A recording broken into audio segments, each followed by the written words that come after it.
Também estou fazendo 60 anos, tenho a idade do ICBA, mas eu começo a frequentar o ICBA com 15 anos para 16 anos.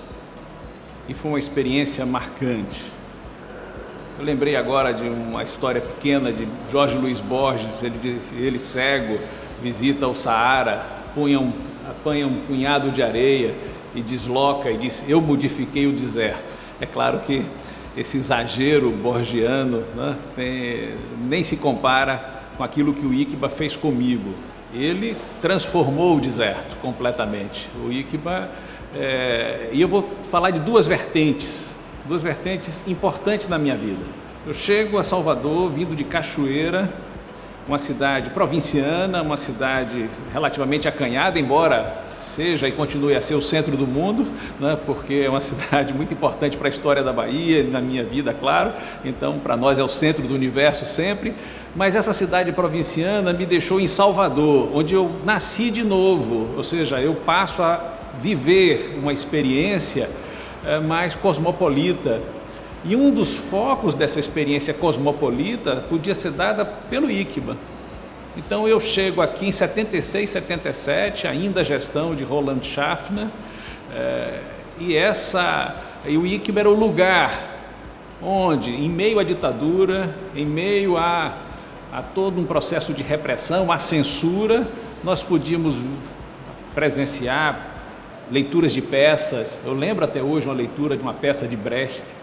Eu lembro até hoje debates acontecidos. Eu lembro do movimento em torno do bar do ICBA, com todas as alusões que se fazia, todos os preconceitos, né, que se faziam contra uma cultura de resistência, uma cultura diferente, mas uma cultura cosmopolita. Mas ao mesmo tempo um ICBA que já se debruçava sobre a Bahia.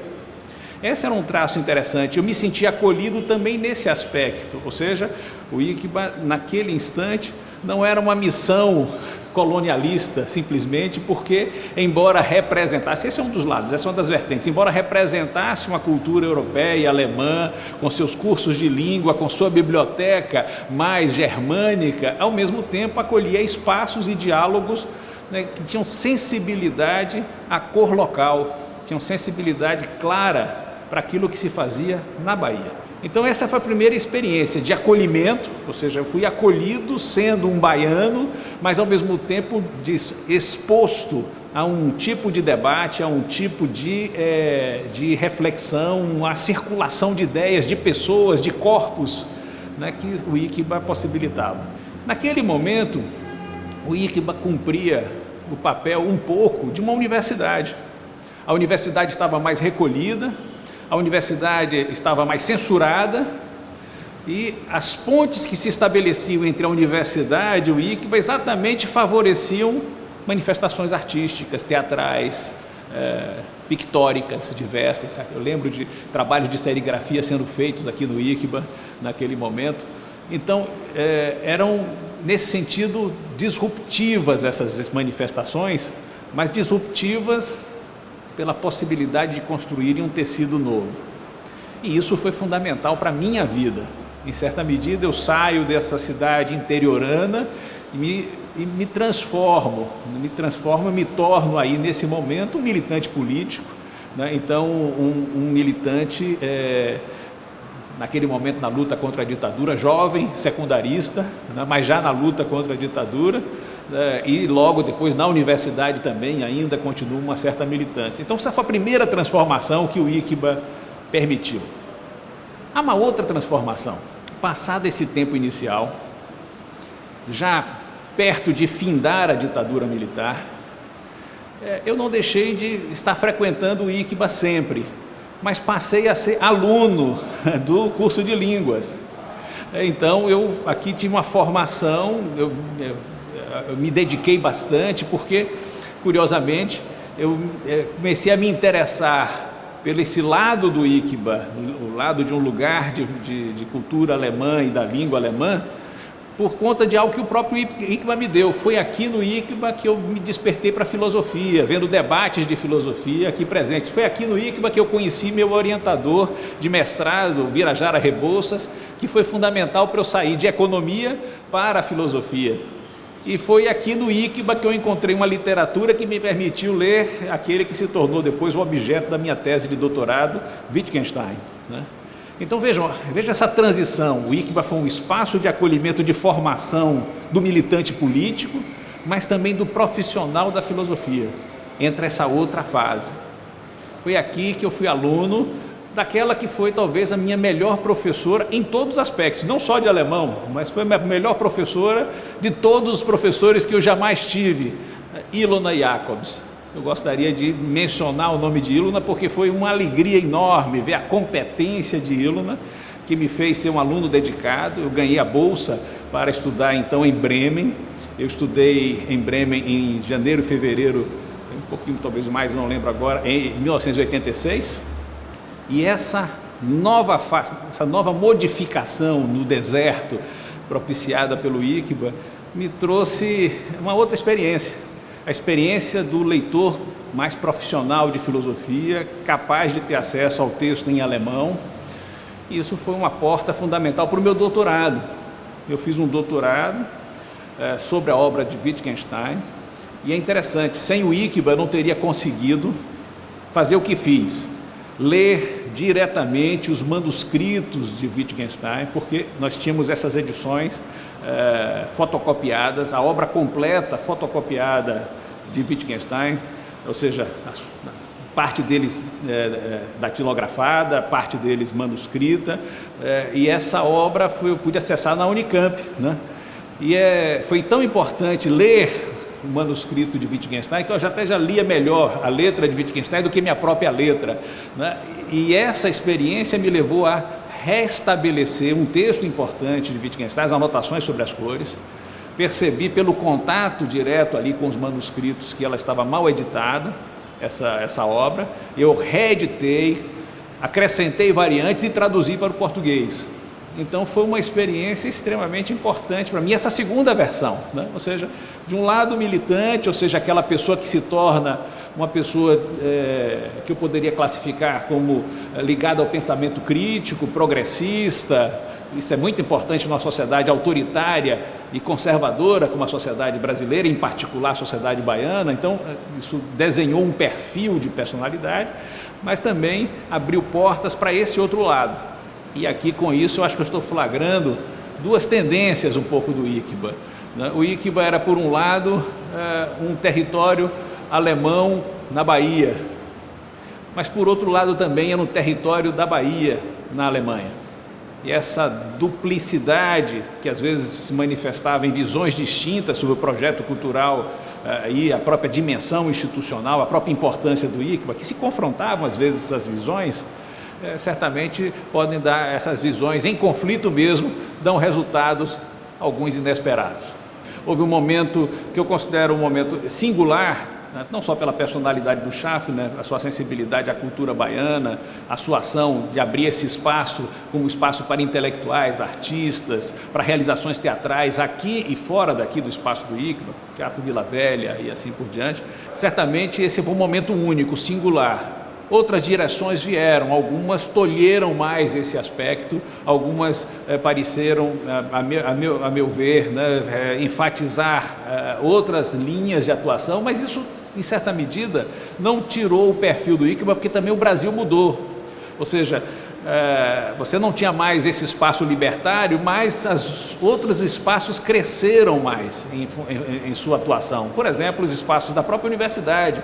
A universidade se tornou mais aberta, a universidade se tornou mais democrática, a universidade conseguiu fazer eleições diretas. Tudo isso começou depois da ditadura, do fim da ditadura, em 85. Com o fim da ditadura, a sociedade brasileira não abandonou seus grilhões, nem seu autoritarismo, nem seus traços excludentes. Mas certamente outros espaços foram criados e isso, em certa medida, diminuiu a projeção do ICBA nesse cenário.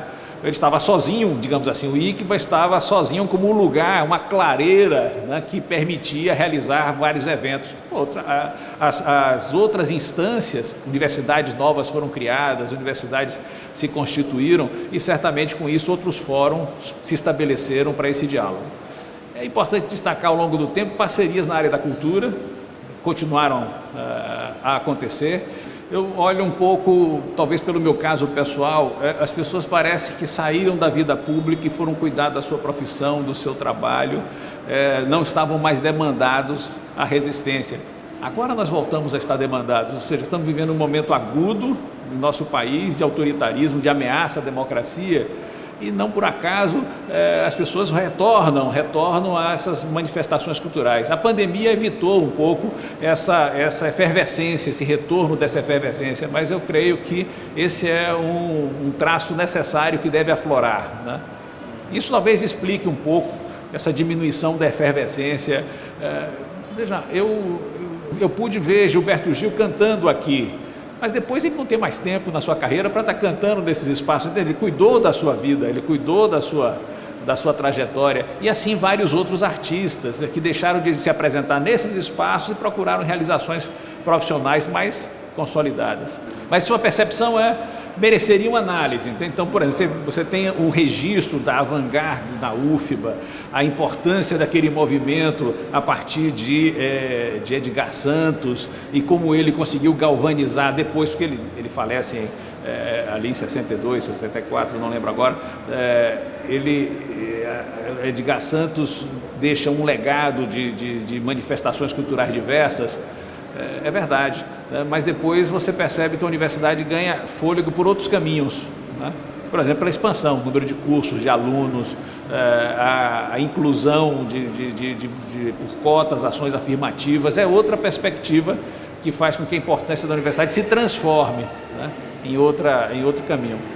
Eu tenho uma esperança de que o ICBA, o Goethe Instituto, aqui na Bahia, recupere ou faça a ligação entre duas tendências que ele tem dentro dele. Essa de constituição de espaços de cultura que se abrem às externalidades, à vida na Bahia, ao diálogo com outros grupos, à formação de intelectuais, e ao mesmo tempo essa condição de representar a cultura alemã, representar a cultura europeia, com toda a sua força, todo o seu vigor, toda a sua capacidade de levantar questões críticas. Ora, se é assim, o ICBA se parece muito com a universidade. Não é a universidade, mas se parece muito com o que fazemos na universidade. E por se parecer com a universidade, por ter esse espírito de universidade, ele na Bahia faz parte de uma universidade estendida, ou seja, todos aqueles lugares, aqueles espaços onde produzimos ciência, cultura e arte. A universidade é isso, uma forma de vida que produz ciência, cultura e arte. Não apenas produz conhecimento sem formar pessoas. Precisa formar, não apenas informar. Precisa ter esse processo de diálogo, de confrontação de ideias. Não de conflito apenas, mas de colaboração também. Não de repetição, mas de criatividade. Tudo isso é o que chamamos de universidade, e isso é a cara do ICBA.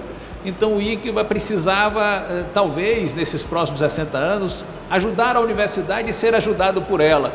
Eu falo agora a universidade, não mais apenas a UFBA, né? Já foi apenas a UFBA tempos atrás, mas agora são as várias universidades que convivem no espaço da Bahia.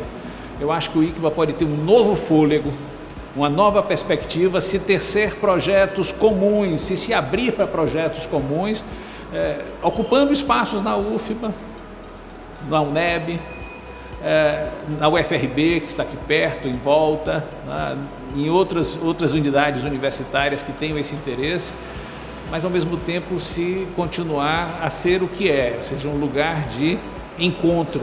Essa é talvez uma definição boa para o ICBA. O ICBA é um lugar de encontro de culturas, encontro de pessoas, de encontro de oportunidades.